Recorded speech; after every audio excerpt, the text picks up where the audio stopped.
Welcome to episode 57 of Fair the Burn. This is take 2. Here we go. Welcome back, everybody. I know that we've been doing the Benny series for a while, and we will be wrapping that up soon. Shout out to YPP, Yas Prophetic Poetry. They're going to come on, and we're going to chat about why the Bible is or is not inerrant. Shout out to Darian Orvin, one of the best amateur fighters in MMA in Utah. He sponsors this podcast, and that means he doesn't give us any money. We don't give him any money. We just talk about each other, and it's awesome. But this is Fair the Burn. I am your host, Chandler Fair, and today I have with me a special guest, someone who I co-host another podcast with, my partner in crime, someone who honestly has the same initials as so many greats in the industry of entertainment. Today I got with me your boy, JB, Justin Briscoe. Hello, everyone. Justin. Yes. We got a lot to talk about today. All right, let's get started. In case you didn't know, Fair the Burn is about Christ corruption and culture. All right. So we'll be getting into a little bit of that. But before we go, can you tell us a little bit about yourself? In what way? What do you want to know about me? I would like to know, Justin. Yeah. What do the people need to know? What's your name? Justin Briscoe, number one. Number one. You're the number one Justin Briscoe ever. There's no better one. What do you do for fun? For fun, mostly, I like to perform. I like to do comedy. I do some improv comedy. I like to perform in plays. Other than that, all the normal stuff people do for fun. Watch TV, watch movies, play games. And lastly, what is a fun fact about you that most people don't know? I don't know. I tell everyone everything, so let's think. Pretty open book here, Justin Briscoe. I did once try out to be on a reality show. No, you didn't. I went to an open audition in Salt Lake City to be on, of course, The Biggest Loser. No, you didn't, dude! I did indeed. When did you do that? It was years ago. I like at least 10 years ago, probably. What'd they make you do? So it was the worst experience of my life. It was horrible. Oh, God. So we go out. We just had to stand at this giant line of people, and we're outside the building because there's so many people. In the hot sun all day long. Like, they're not providing water or anything like that. You're all overweight. Oh, yeah. Everyone wants to be on the and the most loser. annoying thing is, like, I'm still, like, self-conscious about it a little bit. And everybody else is really having fun with it. So we'll see an ice cream truck go by and like, oh, bring it over here. We want all... I'm like, hey, guys, we're here to, like, try to do something. Yeah. But then we sit... So it was, like, 12 hours in the fucking sun. And then you get in and it's, like, 12 people around a table. And they start trying to ask you questions. And I was so fucking tired and dehydrated. I had like zero personality. I'm just like, I don't fucking know. Oh my! You should have gotten some ice cream. I should have got some of that ice cream. That honestly should have been like the checkpoint for them to get out. Right. Like they should have had like Bob Harper in the ice cream truck. Right. And then he's just like, no, go away. Oh yeah. You don't deserve to be here. It was horrible. That's crazy. Yeah. What if you were on Biggest Loser? What like other reality TV show would you want to be on? Oh, Big Brother. That would be amazing. I'd love that show. It's like Survivor with air conditioning. Like I would love to do Survivor, but I would not. I like the social aspect of it, but the living, like everybody's sleeping on bamboo shoots every night. Well, and if you want to talk about being no personality with the Biggest Loser, you would have no personality. You would be the angry man on Survivor. Right. We have a podcast together. Yeah. Cracker Jokes. 3 episodes out now. Check them out. What's been your favorite part about doing that so far, Justin? I just like hanging out with you, talking shit. You talk a lot of shit. It's just a fun time to just talk about things that you're not... It's all nonsense, so you're not going to talk about it in normal life. Yeah. So we record it and talk about it Well, here. we do sometimes talk about that shit. They don't need to know that, though. It's just for the bot. It's just for the podcast. As soon as we turn this off, we're 100% serious. We talk about taxes, mathematics, 401ks, 401ks, CO13s. Right, the wars in Russia or something. Yeah, that's going on still, I think. Yeah, Sad. probably. Sad. We've talked about that in this podcast before. Okay. I used to think that I used to be wrong about that situation. Okay. Yep, and I was like, why is everyone... The thing that made me mad about that was the Ukraine flags. Oh, yeah. You know what I mean? Is I was just like, it's just weird marketing, I feel like, for this war, and now everyone has, like, Ukraine flags, and I was like, you guys aren't actually doing anything. Yeah, I think my take on that was, like, I mean, it was supported Ukraine, but at the same time, I was like, I don't know what the hell's going on over there. Yeah. So if I'm going full force after this, I should do some research. And then I didn't do the research, so I'm not going in. Yeah. But other people were like, I don't know what's going on, but I support Ukraine because I've been told to. Absolutely. And they're probably the right, but then I'm sure, like, Russia doesn't just go to war for no reason. Like, nobody's actually the villain in their own eyes. Yeah, true. So, like, Russia's got a reason to go. Now, is it a good reason? Probably not. Yeah. But it's good to them. Well, and especially with our, like, media today and stuff, it's like, you don't know the reason. Because they're going to feed you one reason, right? But then you hear something completely different from another news source, because something completely different from, like, the Russian people and why they're doing it. Or not the people. I don't want to say, because it's not the people, it's the government. Right. But, yeah, all that stuff is crazy. And I actually had a friend who was, like, a travel vlogger, and then sold all of his shit and went and joined the Ukrainian army. Jesus. Yeah, dude. Yeah. And he would, like, post about it on Facebook, and then sometimes he wouldn't post for a few days, and I'd be like, what's going on with Rob? Yeah. What's going on with Rob? But he's back home now. Good. Thank God. But he had a lot of friends who died in that war, so, yeah, sad, for sure. Justin. Yeah. Before we get into any sort of topics today, we just watched Act 1 of my new show coming out on this program next week, Man, the Poet, and the Hobo. You only watched Act 1. Yeah. You didn't see Act 2. No. We should have a podcast coming out later this week with the cast, some of the cast of that show to kind of talk about themselves and their experience. What were your initial takeaways of this crazy show? So I probably was watching it too critically because I was trying to be like, I want to really break this down and figure out what he's saying and what everything is about. What does it mean? But the one thing that just hits automatically is I was interested the whole time. Like sometimes when you're watching stuff, you're just kind of like, all right, let's see what happens. But I was like, okay, I want to see where this is going at all times. And so I think I thought the thing that hit me was I thought it was an interesting look at a creative process and watching somebody try to manufacture that without actually having like the real passion for it. Yeah. And just thinking they could slap pieces together and make something. I thought that was really interesting. Yeah.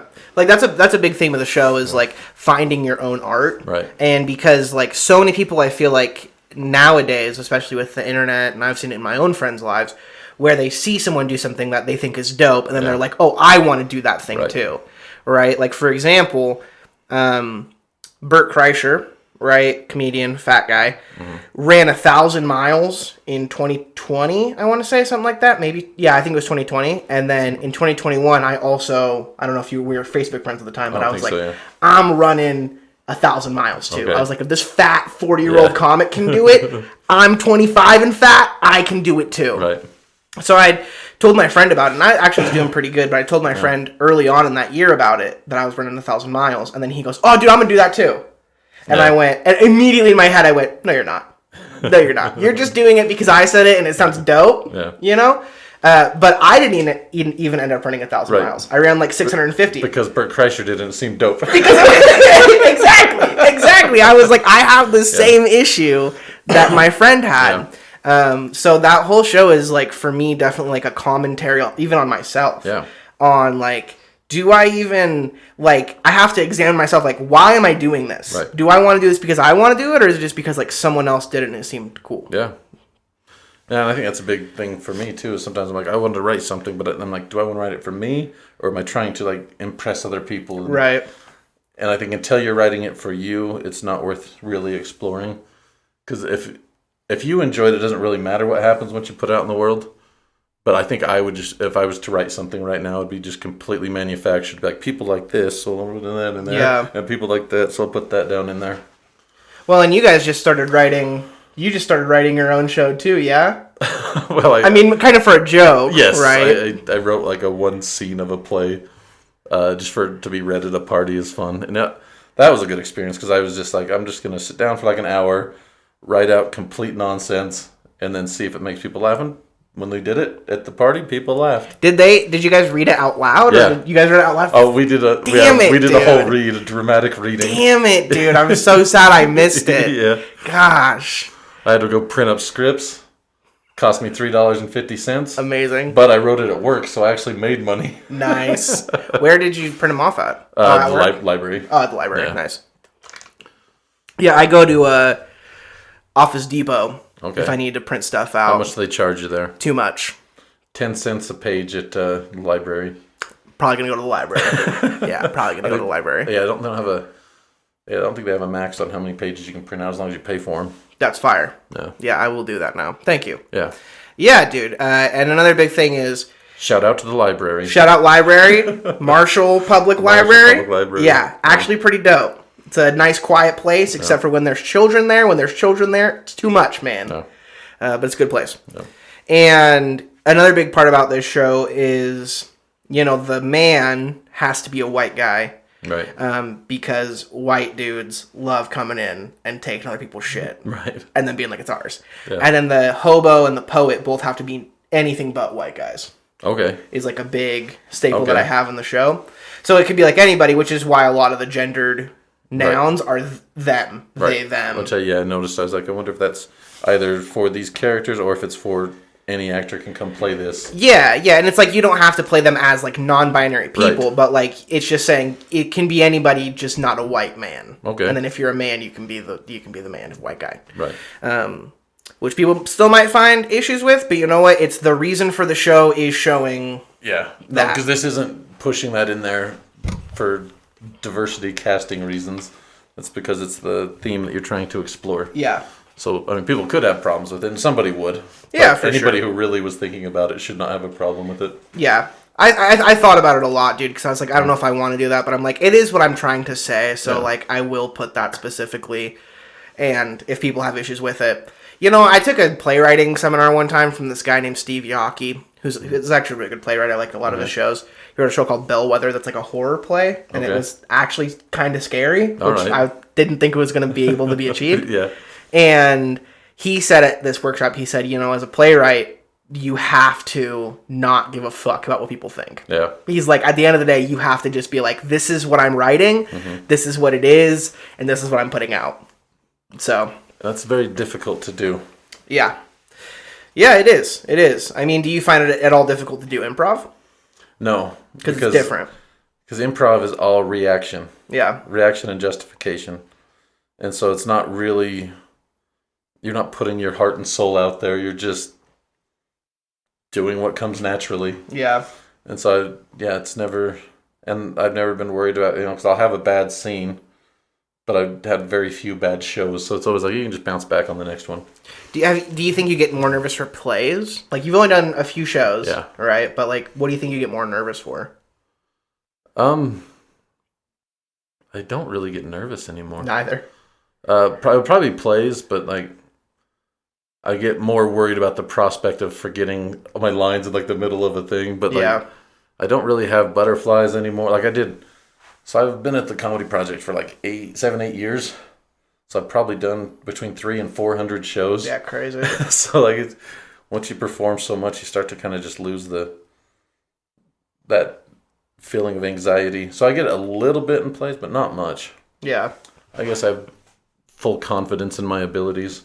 And then being so much experience with improv, it even helps with plays because you're like, all right, if things go wrong, I trust myself to find a way to get them back on track. Mm-hmm. Yeah, I remember one time not necessarily that you had to get us back on track, but I just thought it was funny. Yeah. In As You Like It, I played guitar in that show, and Ted had that monologue. Yeah. And, it was kind of it was a let's see what happens with this guitar solo. Yeah. And I remember there was one time, dude, that it was just so bad. And after, like, the 5th or 6th thing I fucked up on it, you just went, You're just like, like it is what it is. Here we go. Absolutely. And it wasn't like necessarily getting us back on track, but it was just like you being like, we're good. Yeah.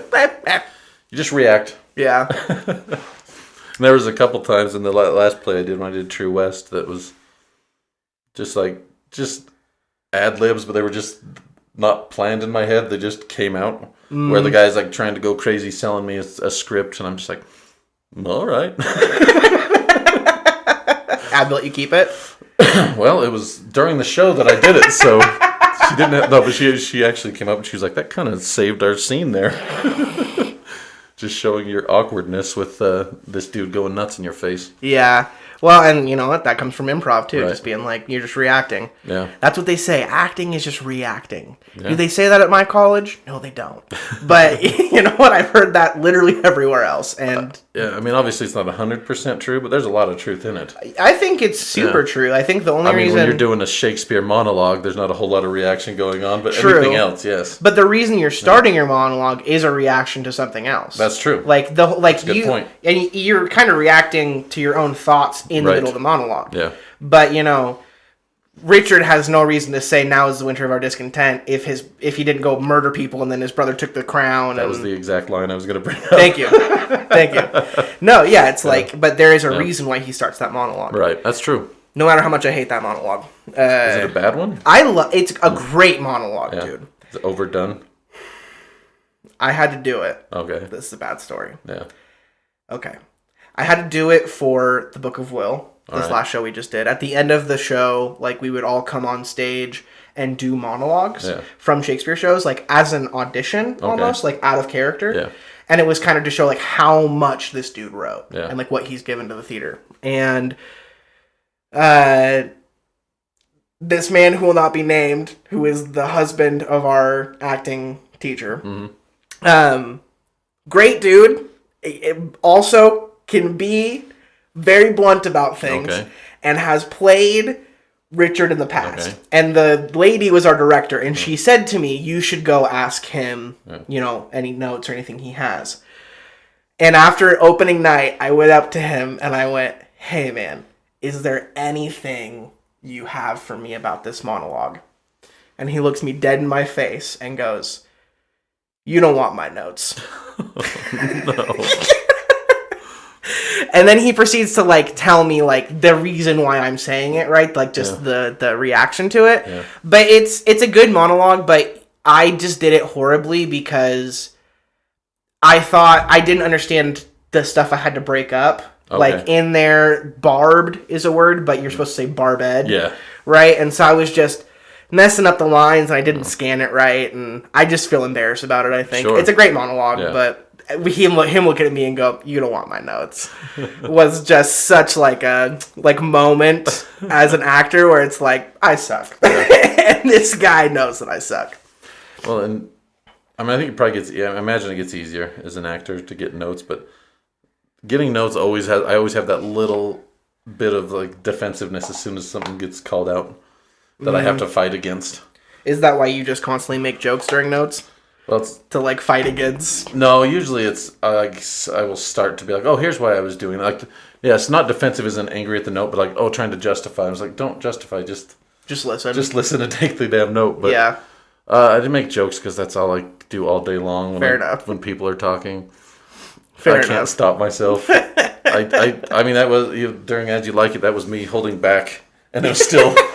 So instead of a joke every second, it was every 3 seconds. It was good. That's honestly, dude, those note sessions, just that whole process, will always just live such close to my heart. It was such a good time. God, it's so fun. Like we were talking about, it was almost more fun at notes than it was during the play. Yeah, we told people, you should just stay for the notes. My favorite part of that whole show was, I think it was after opening, when we went around and just talked about, what the show... I think that was the closing night, wasn't it? Was it closing night? Yeah, I think it was, yeah. I mean, we might have done it twice. I know we did it after closing. Yeah, but when we went around and because Sean was there. Yeah, so it was closing. Oh, yeah, because that's for the drunk prov. And my cousin Ross was there, and he was like, you guys are going to make me say something? It was great, though. Yeah. It was a beautiful time. Yeah. I have something I've been wanting to ask you for a while, Justin. All right, this is scary? Not really. Okay. Me and you are both larger gentlemen. Mm-hmm. There's a movie that came out recently about a large gentleman. Was it Brendan Fraser? It was Brendan Fraser in The Whale. Yeah. And I remember when this came out and he won some award or something for it. Have you seen the movie? No, but I know about it. Yeah, me neither. Yeah. What do you think about them casting him? I think it's fine. I know there's a big push to you got to cast the people that are the thing and whatever. But I don't think that way with acting. Mm-hmm. I mean, it depends on the story, I suppose. But in general, I'm just I play characters that I probably don't really fit physically. So why can't Brendan Fraser play a character that he doesn't necessarily fit physically? Do you think, because I know a lot of people had the issue with the actual fat suit. Sure, if it looks bad, that's another story. So you think as long as it looks good. Yeah, because I think what you're doing is you're telling a story. You're not. It doesn't have to be the person. Like it doesn't have to be somebody who actually weighs like 600 pounds or something. So, yeah. And I mean, if you can find somebody 600 pounds that's going to give the performance that Brendan Fraser did, then sure, do that. But that's not always available. And would people come to watch random 600-pound actor, or would they come to watch Brendan Fraser? That's a good point. And is getting that story out there, which is more important. Now, maybe they would, because there have been a lot of lower budget movies that come out with unknown actors that end up making huge splashes, but there's also a whole lot that don't ever see the light of day. Right. So I don't know. I think it's a complicated issue, but it doesn't bother me personally. Right. Yeah, man. And my big thing, too, is I'm like, I don't think you're going to find a lot of people at that weight that are going to be, like, even kind of able to do that. Right. Because when you think about it, it's fucking 16-hour days or whatever. And I know that you might be sitting a lot during it, but still, like, if you're the lead of the movie, you're going to be having to go and up and shaking and doing this. And, yeah. And it's a lot to weight to carry around. We should watch that movie. Yeah, we should. You and I, because it seems pretty good. Yeah, I've heard nothing but good things about it. Yeah, so I think that'd be a lot of fun for us to do. All right. That should be our homework. Yes. Our homework should be to watch the whale. Watch the whale, and then we'll talk about it. Yeah, check out Cracker Jacks. Cracker Jokes. Dude, I can't say Cracker Jacks. My mom says Cracker Jacks. Yeah. Now I say Cracker Jacks. It's Cracker Jokes right back here. Yeah. We're promoting again. Can I ask you one more thing about overweight television? What do you think about, like, 600-Pound Life? I feel like that show is misrepresenting a lot of things. Now, I haven't watched enough of it to say that with 100%. But I watched, like, the diets these people have, or what they say they have. And I'm like, I have been near that weight. And I've never eaten anywhere close to the way they say they eat every day. What do you mean? Well, they'll be like, oh, for lunch I have an entire large pizza and a Big Mac. And I'm like, no, you don't. Right. Like, nobody eats that. So I feel like they're taking their worst days and pretending like that's an average day. And so, I mean, I don't know. I could be wrong. They could be being completely honest. But I feel like when you make a show like that, you go for shock. Right. You go for, like, it's not okay just to say, no, they eat a relatively, normal but large amount of food and it's just all bad calories. That doesn't hit people. But when it's like they eat so much food that the normal person can't think about that much food, that's when people are like, oh, I got to see this because this is something that's very foreign to me. Right. Well, and you got to have writers on those shows too, right? So because you're always trying to just bring out the most emotion, the most shock, the most of everything. Like, remember Extreme Makeover Home Edition? I do, yeah. Good show, but it was just emotional manipulation from start to end. They were just constantly being like, what is the one thing about this family that we can just throw in your face over and over again and try to force those tears out? So you think with my 600-Pound Life, it's the food? From the little that I've watched. Like I said, I haven't watched enough of it to really give a full critique of the whole show. But from what I've watched, I've been like, that's something I've done on my worst day. Right, yeah. No, for sure. You know what I mean? That's not something that would be sustainable. Now, maybe I'm wrong. Maybe there are people that really do eat like that, but I can't picture it. I like this reality TV show talk. What do you think about the ethicalness of that show? Because here's why I bring it up. There's someone very close to me in my family, and I won't name who it is. It's my mom. Okay. And she watches that show while she works out to, like, feel better about herself. Right? Maybe I'll bleep my mom. Who knows? Because that does seem pretty fucked up. But what do you think about, like, the ethicalness of shows like that? I think it's questionable. It always is, because I think what they do, and they do this on The Biggest Loser too, is they constantly talk about how terrible of a person you were at this weight and how good you will be at this weight. Wow. And it's not like, because they always did this thing on The Biggest Loser at the end where they'd be skinny and they'd show a picture of them when they were fat and be like, what do you think of that person? And they'd be like, oh, person was miserable. And I was like, man, if you showed me that, I'd be like, hey, I'm proud of that dude. He fucking kicked ass. Yeah. You know what I mean? Totally. But they want you to think fat, bad, skinny, good. And it's not that simple. Yeah. Like, you're the same quality of person at 600 pounds as you're going to be at 200 pounds. Yeah, your quality of life will go up. Yeah. But you're still worth something. But when they start to act like at this weight, this person wasn't even worth paying attention to. Yeah, And now they're yeah. a real human being that deserves happiness. Yeah. Like, now that he has a 6-pack, Yeah. this guy's dope. like I do think that like I'm not one of the people that's just like let everybody be fat. Why are we like?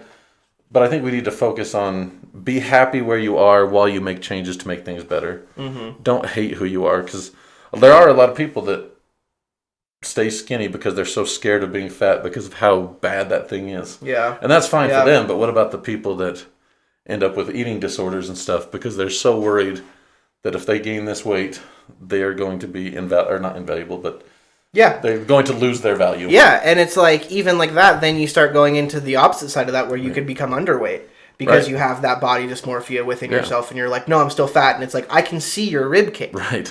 You know, but yeah, true. And then there's so much like, both you and I know, as we talked about it last night, there's so much like in value of your weight in society today. And even like, you know, it's getting pushed, not to say like the opposite way, but even if you look at like Lizzo or like some of that shit like that, or like remember when Adele lost all that weight? Yeah. And they're like, you should go back to being fat. Yeah, people got mad at her. Yeah. Like she had abandoned the cause.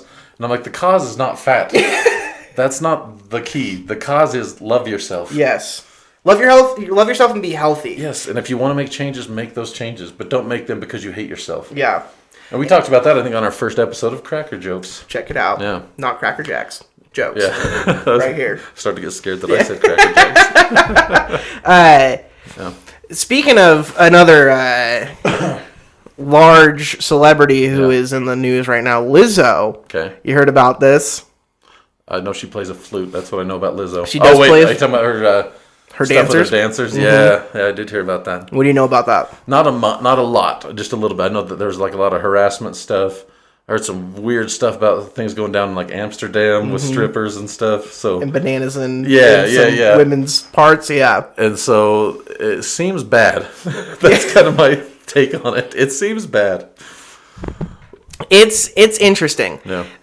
It seems like, and also Lizzo's someone who, when she's lost weight, like her fans have been like, "You're abandoning the cause," right? So it's so much on her. I feel like to be like, "I'm still gonna be fat," right? Yeah. Which, granted, do whatever you want. I'm not saying that's one way or another. Yeah. But what I'm saying is, if someone wants to make those changes, they should be allowed to make those changes. Right. And Absolutely. it also seems like she wasn't allowing her dancers to lose weight either. Right. Now, granted, I've heard someone say this on the podcast, so it's not an original thought. Lizzo did kind of make fat dancers a thing, to a certain sense, right? Like overweight dancers, like that's a category because of Lizzo. Right.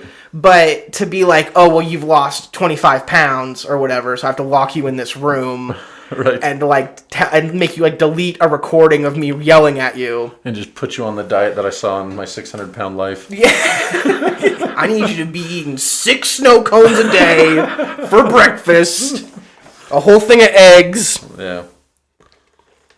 That's, I don't like forcing people to be anything. No. Like, let people find where they're happy. Have you ever listened to Lizzo's music? Only what's on the radio. So you've heard like the "Why men great when they gotta be great"? Yeah. She actually has some pretty good music. Like I was pretty surprised. She's a Tiny Desk concert. I love watching those things. The NPR Tiny Desk. Okay. And her Tiny Desk, she can sing, dude. Okay. And she plays flute, which is cool too. Yeah.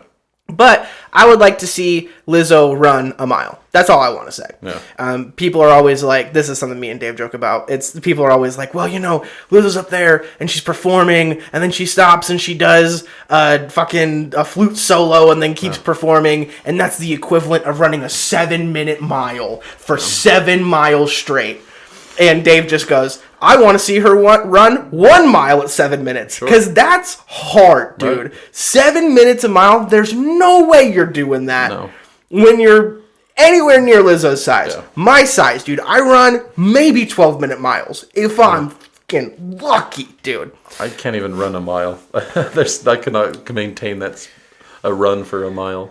We went walking this morning, though. That was a lot of fun. We did, yeah. Yeah, it was awesome.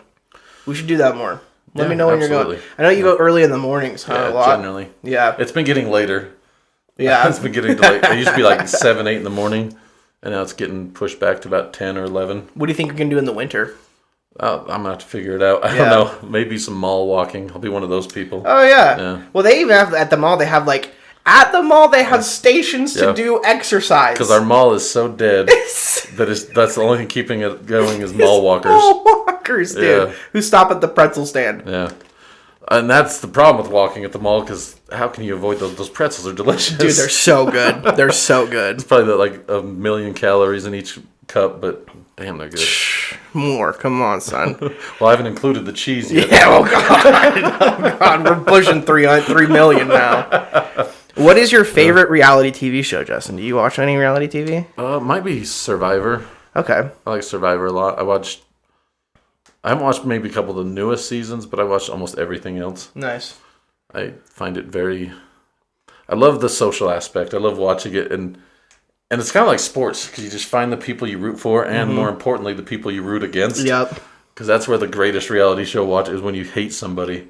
It's when you're like, all right, got to get this person out. So even when they don't, it's almost better when they don't get out, because then you have something to root for the next time. Mm-hmm. Do you have a favorite Survivor character or person that's been on there? I know they have like 1,000,000 seasons, about as many calories in those pretzels. Yeah. But do you remember like any, besides Coach? Obviously, we've talked about Coach before. Yeah. I remember really liking, there's a guy, Ozzy. Okay. Who wasn't socially that great, but he was just like everything else he was really good at. And then Rupert was always fun. Remember Rupert? He's the big bearded dude, always wore like a tie-dye tank top. Oh, yeah, no, I do know Rupert. Wow. Yeah. He was great. And then we had a dude from Boise that won it, Ben, who my cousin was friends with. Oh, wow. Yeah, so apparently when the guy came back, it was, they hadn't shown the finale yet, so he'd be like, well, how'd you do? He's like, I can't say. I've got what's it?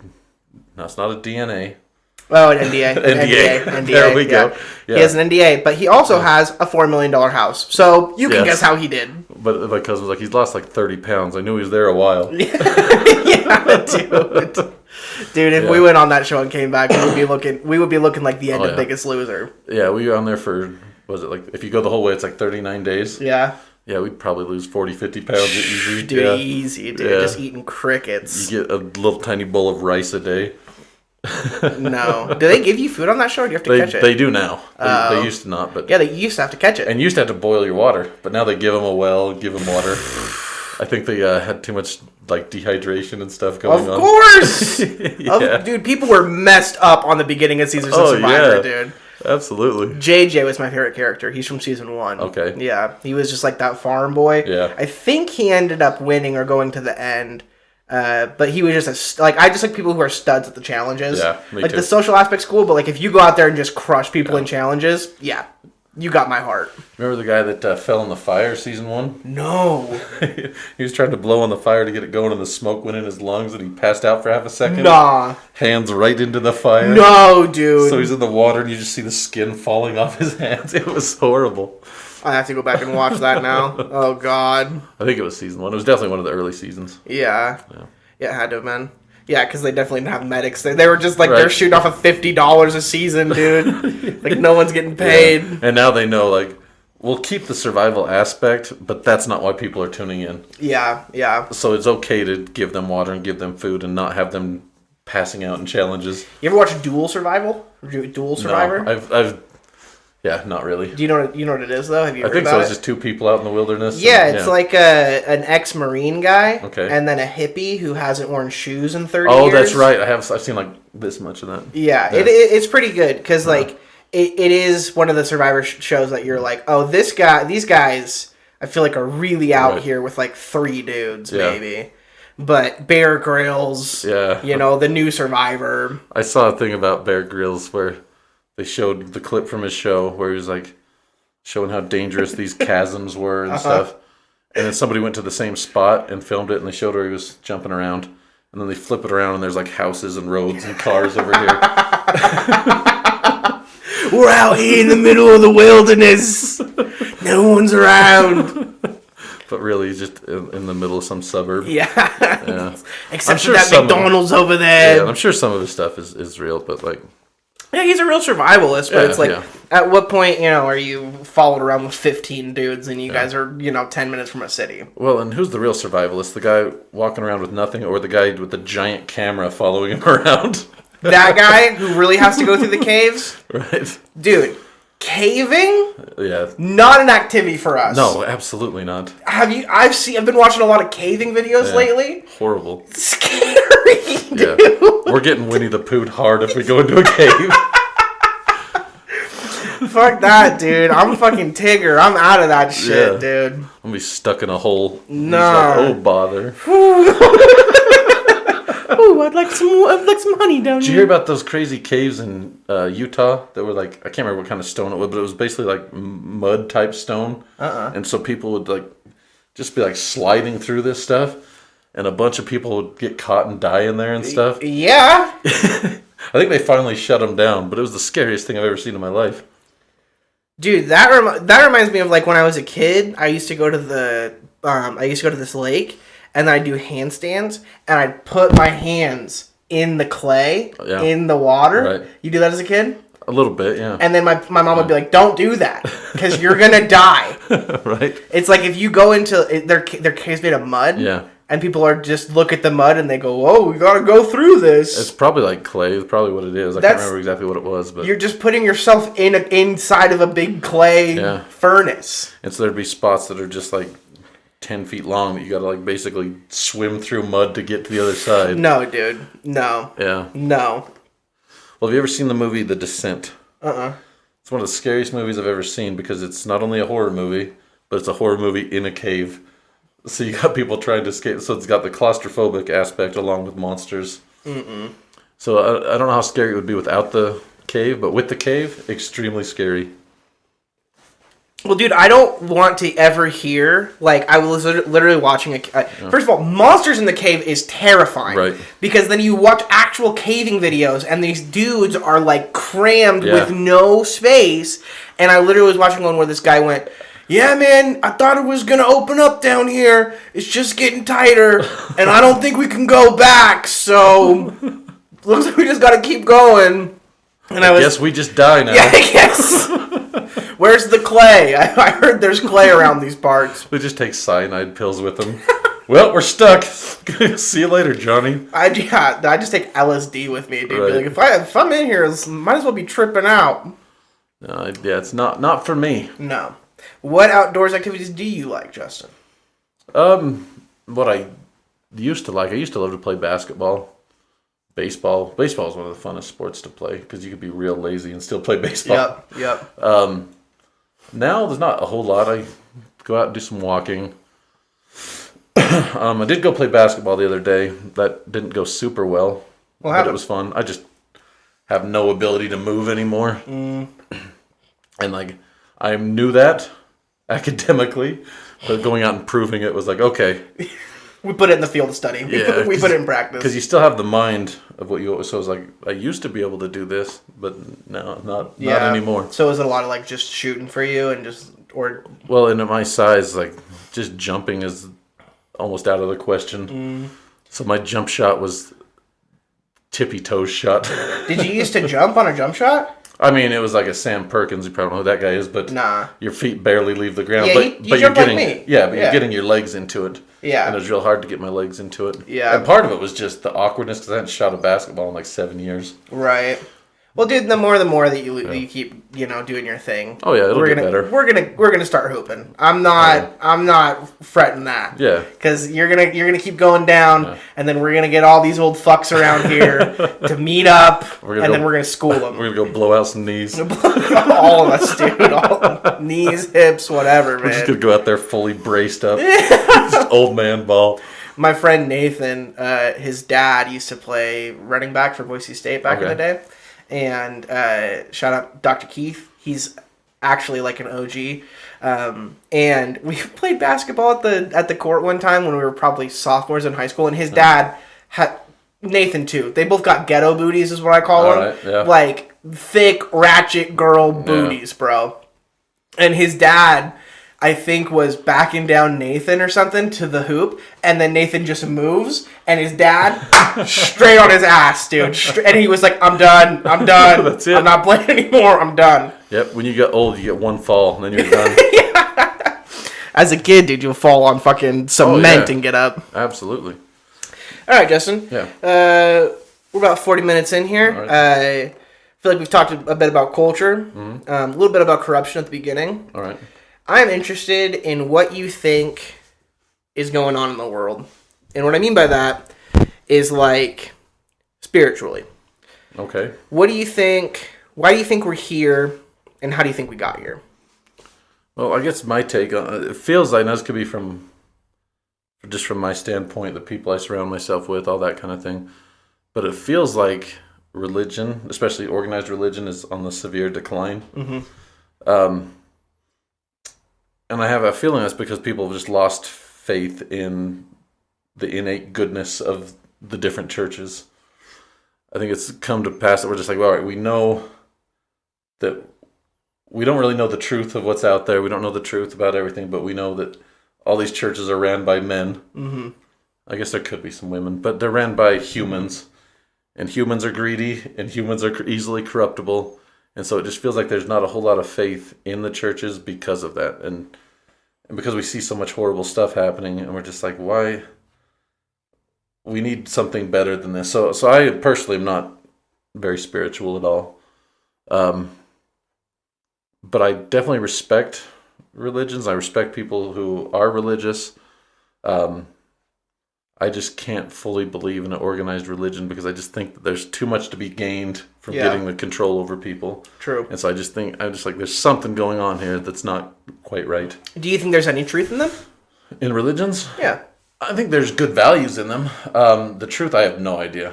Like, I've accepted that I have no idea of knowing how the world began, how life was created. I have no idea. So I think there could be truth in it. It's certainly a possibility. It's equally as valid as anything else. But I think if there was truth, I think it's been twisted at this point. Yeah. I mean, even a lot of biblical scholars will say that too. Like even people who, aren't religious but study the Bible will say, well, there's passages that Paul the Apostle writes who was, the thing about Christianity early on was it was pretty accepting to women. Okay. Surprisingly. Yeah. Like there were groups of women who followed Jesus around. Yeah. There was even like messengers that Paul sent who was like after Jesus, who were women who like he, used them in the ministry. Right. And there's also a passage in 1 Corinthians that talks about how women should stay silent and they should be obedient to the men in the church. And a lot of actual biblical scholars will say that was put in after. Yeah. Like in order to like have them continue on with the patriarchy. Right. Even you can even use that in the idea of God. Original Hebrews believed that the Spirit of God was a woman. But when religion started to get really, uniform with the Roman Church, they took out any sort of God being feminine to make it like more understandable, I think, and also to be like God is a man, right? God is not a woman, right? But yeah, so I definitely agree with that. So why do you think? So if we're just kind of here, and you're not super spiritual, do you think humans have a purpose? No, really. Like that's the blunt answer. I think it's all a big cosmic accident. Really? That everything just kind of happened because it happened.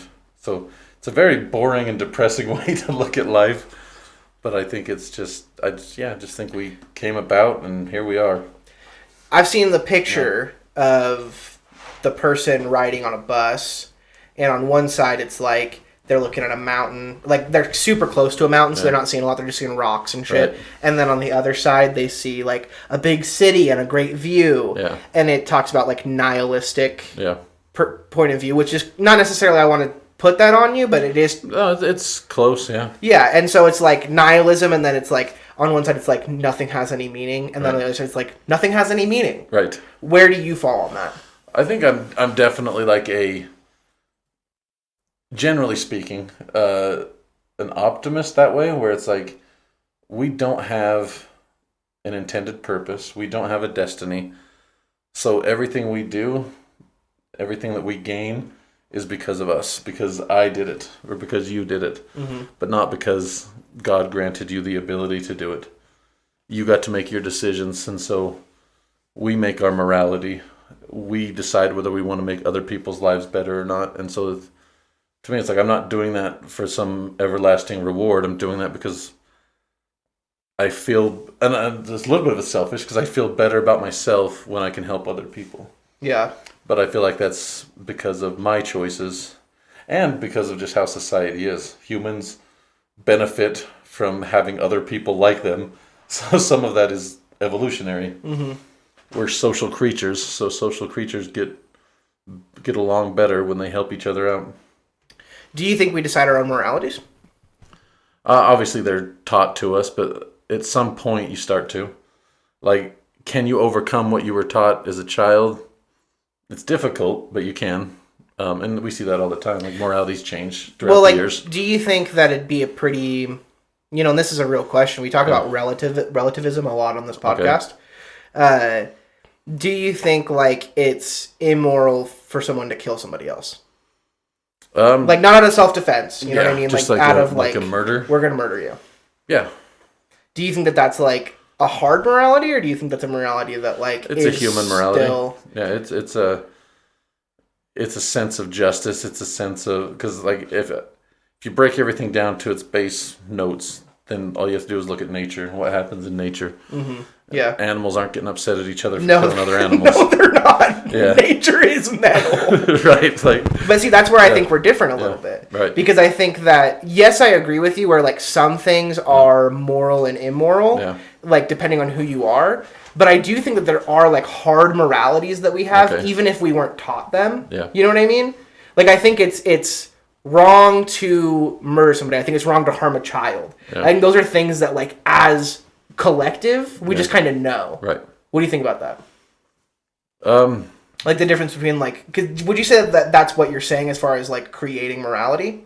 Well, I think even then you have people that grow up without the idea that harming a child is that bad. Right. Well, it's usually their own kid and they justify it through discipline. But you have people that beat the shit out of their kids and think that it's fine because the kid was being an asshole or something. Mm-hmm. And it's... So... But they're still justifying it, saying they're not hurting them. Well, they know they're hurting them. I think they're hurting them for a good reason. Mm.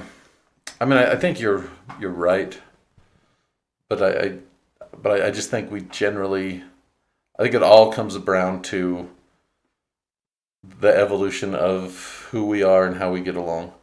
Now, because we're humans, because we have brains, evolution has been kind of curbed. Because now it doesn't matter. Yeah. Like every one of us can survive. Yeah. There's medicine. There's help. Like we're not having people die off because they can't adapt. So evolution has been curbed at this point. But I think through the years, it's the people who could get along best in society that passed on those genes. Yeah, and you're even right about that because like it's just an age-old question for me of it because the big argument that I find with it is back in the day, it was more justified to kill somebody or to harm a child. But because we have evolved to a sense where it's like, now we can start having certain laws or rules. But I just kind of look at it and I go, a lot of these laws and rules from different cultures are a lot of time like often the same. Yeah. Like they're very similar, which makes me think that there is some sort of collective to it. Yeah. But I think you could definitely argue, I don't know, relativism is just such an... you ever heard of Maslow's hierarchy of needs? I have, but I don't know what it is. So essentially what it is it's a pyramid. Mm-hmm. And at the bottom is the base things you need for survival. And if you have those things, you can move up to the next level. So that's like... So air, food, water. Yeah. That's the first thing that needs to be taken care of. Then you go to the next one and you're looking at stuff, I don't remember exactly the tiers, but housing, safety, that kind of stuff. And then as you get to the top, you're looking at more like morality and and so that's why you see a lot of time in communities that are in poverty, you're going to see a lot more what seems like immorality. Mm-hmm. But it's more about, I don't care if I steal from you because I don't have what I need to survive. Right. So stealing is a big deal for you or I who can get by. But for somebody who doesn't have food, you got the old Jean Valjean stealing a loaf of bread. Yeah. Morality shifts a little bit. So it's kind of like needs generate morality. Yeah, that's true. But definitely in a society that we're in now, I think that we should all have... Well, that's why we look so down on hurting kids now is because we've achieved all these other things. Most people, there are people in America that struggle, but for the most part, people in America have food, have housing, and now we can start to look at what is next. We can worry about the safety of our kids. We can worry about, hell, what they teach in schools. Like, we can worry about all these other things. Bathrooms. Because we have these other things pretty much taken care of. Obviously, there's problems, but for the most part, for the majority of Americans, those things are taken care of. Yeah. True, man. True. Well, Justin, I am a little sad that your outlook... So what do you think happens after we die? This will be the last... Just nothing? I do, but I think that in the best way. Because nothing also means nothing bad. Right. So all the bad... Like, do I really want to die and go up to heaven and have them go through all the shit I've done? Just read that off to me? It's a lot. It's a lot. Or do I just become part of the earth and my parts end up being in a million other things? That's fine. I would love there to be an afterlife, which is kind of why I believe there's not one. Because it's like, if you want something so much, it's easy to believe anything that leads you that direction. So it makes me think, since that seems so good, I don't know that it can be true. So I'm not completely opposed to the idea, but I think I lean towards, we die and we're just, our consciousness goes, and it's hard to fathom what that is. Like, the idea of not existing just doesn't make sense to a brain that exists. Yeah. So, but, you don't remember what it was like before you were alive. No. And it'll just keep going on after you die.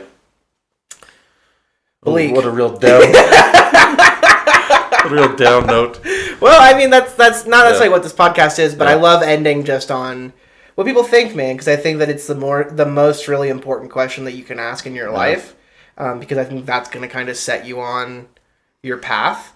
And I think the big issue that I find with church is church tells you that if you don't go to church, you're a bad person. Right. That if you don't have God, you're immoral. Yeah. And that's just factually not true, because I know you, and I know several people who have never gone to church. I know several people who went to church and don't go to church anymore, and they're great people, right? And it doesn't matter what you believe, but, there's different arguments that you can make for everything. Yeah. And I just don't think a being that is capable of creating all life in the universe would be that worried about whether I went to a building on Sundays. Factual. I think it seems to me that it would be more important how I live my life than that I praised his name and sang hymnals out of books. Yeah.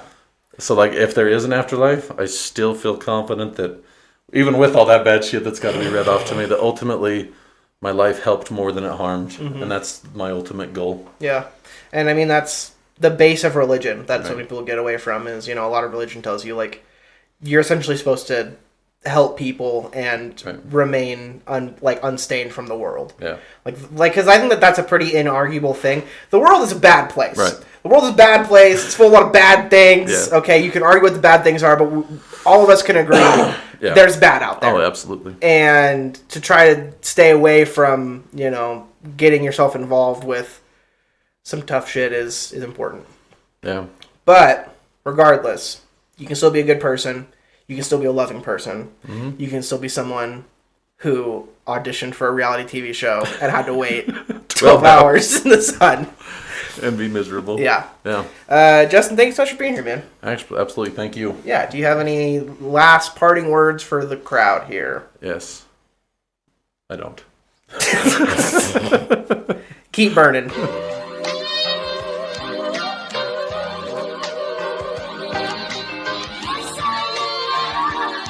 Man, it feels good to be home.